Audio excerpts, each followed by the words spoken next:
Stone Soup, retold by Leslie Sims. Once there was a poor man.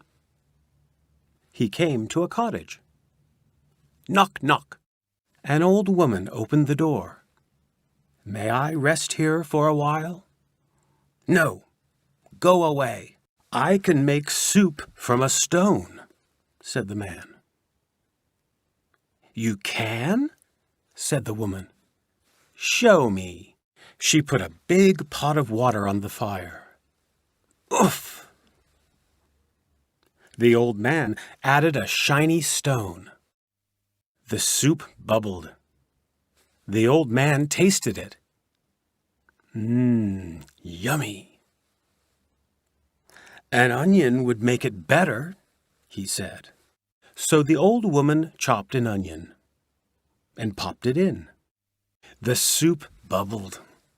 The old man tasted it. "A potato would make it better," he said. So the old woman chopped a potato and popped it in. The soup bubbled. The old man tasted it. He licked his lips. Some meat would make it better still. So the old woman chopped some meat and popped it in. The old man put it into bowls. "It is yummy," said the old woman. "That stone must be magic." The old man smiled. He washed the stone and put it in his pocket. "Stay for supper," said the woman. "We can have soup."